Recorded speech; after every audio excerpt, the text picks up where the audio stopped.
Akbar, adalah P.O. Haryanto, sebuah armada bus angkutan umum yang mewajibkan seluruh krunya, baik pengemudi ataupun kondektur bus, untuk memberhentikan kendaraan setiap datangnya waktu sholat.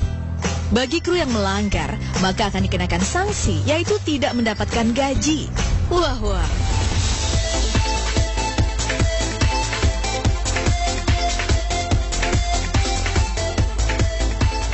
Ya, berita mengenai bus Islami ini pernah ramai di media online. Meski awalnya banyak yang meragukan, namun terobosan yang diusung jasa transportasi P.O. Haryanto ini justru mendapatkan apresiasi positif, baik dari penumpangnya ataupun masyarakat umum. Kan kalau aku kan dari sana kan paling kalau dari Jakarta kan sore itu kan paling kan jam 5 kan dari sana kan, nanti nyampe rumah makan kan bisa sholat. Kalau di musola itu kalau ada orang sholat juga ditungguin gitu. Tujuan utama diberlakukannya jam sholat pada bus P.O. Haryanto ini adalah memberikan kesempatan bagi para penumpang untuk melaksanakan sholat 5 waktu, terutama sholat subuh. Jika melanggar, kru tidak akan mendapat gaji untuk 1 kali perjalanan pulang pergi. Gaji itu pun akan dimasukkan ke kotak amal bagi yatim piatu. Jangan heran pula jika di badan bus bisa dijumpai tulisan sholawat Nabi. Ini dimaksudkan agar yang membaca menjadi ingat dan senantiasa bersolawat selama dalam perjalanan.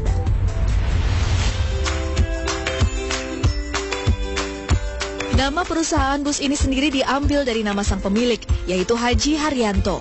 Pria kelahiran Kudus 56 tahun lalu ini memang dikenal sebagai salah satu pengusaha sukses di bidang otobus. Sosok purnawirawan ini merintis perusahaannya dari kecil, dimulai dari usaha angkutan kota di Tangerang. Di masa lalu, Haji Haryanto adalah seorang anak buruh. Namun siapa sangka, jika usaha otobus yang dirintisnya sejak tahun 2004 ini bisa berkembang dengan begitu pesat. Bahkan, kini ia memiliki armada bus sebanyak 200 unit. Masya Allah. Saat ini bus-busnya melayani rute antar kota antar provinsi di berbagai wilayah Pulau Jawa dan Madura. Antara lain Jakarta, Bogor, Tangerang, Bekasi, Kudus, Pati, Solo, Madiun, Ponorogo, Karanganyar, dan juga Surabaya. Haji Haryanto menyadari bahwa keberhasilan usahanya tidak lepas dari campur tangan Allah Subhanahu wa Ta'ala. Itulah sebabnya perusahaan otobusnya senantiasa memperhatikan dan memberikan kesempatan bagi para penumpangnya untuk melaksanakan ibadah wajib, sholat 5 waktu. Kamu kasihan kalau gak masuk surga. Karena kamu yang kamu ikut ini orang muslim, orang yang meyakini kepada Allah, orang yang meyakini bahwa Rasulullah itu utusan Allah. Ini, kamu beruntung punya pemimpin-pemimpin yang kayak kita ini. Bahkan sampai kadang-kadang saya kesel punya sobat juga. Disuruh sholat aja malah ngumpet, saya bilang. Ini bukan yang di bis saja. Di waktu saya main angkutan kota itu juga tak terapkan untuk sholat. Tak hanya dalam perjalanan bus, di garasi yang terletak di Jalan Lingkar Luar Ngembal, Kudus, Jawa Tengah ini, Haji Haryanto juga memperlakukan peraturan yang ketat bagi karyawan-karyawannya. Ia mewajibkan semua karyawannya untuk sholat berjamaah di masjid, yang sengaja ia bangun di dalam garasi. Tak heran jika sholat zuhur berjamaah di sini selalu ramai. Sebagai pemimpin, tentu saja Haji Haryanto tidak hanya memerintahkan anak buahnya untuk sholat, namun ia juga memberi contoh. 5 waktu dalam sehari, Haji Haryanto selalu melaksanakan sholat berjamaah di masjid ini. Apa yang dilakukan Haji Haryanto sangatlah seiring dengan pandangan Islam, di mana seorang pemimpin kaum muslimin yang terbaik adalah mereka yang berbuat kebajikan dan menjaga sholatnya. Suasana Islami sangat kental terasa di areal garasi bus.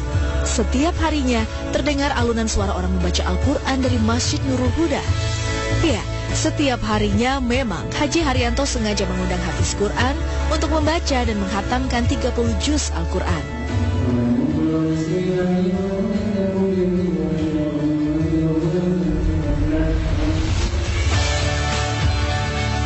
Haji Haryanto juga memiliki agenda rutin memberangkatkan karyawannya untuk beribadah haji atau umroh setiap tahunnya. Masya Allah.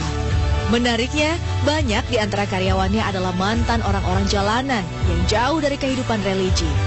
Namun, karena itulah, Haji Haryanto sengaja mempekerjakan mereka dan membimbing mereka agar memiliki kehidupan yang lebih baik. Di sini kan Pak Haji itu kan sistemnya kan harus dengan agama gitu. Karena Pak Haji juga dulu ya seperti itu, karena perubahan juga. Nah kalau menurut saya Pak Haji, kalau misalnya ada karyawan atau kru yang belum sholat, pasti dibilang, ayo sholat, waktunya sholat. Itu. Sebelum bekerja, sholat, berdoa untuk keselamatan kita masing-masing. Satu hal lagi yang bisa dicontoh dari perusahaan ini adalah kepeduliannya terhadap anak yatim piatu.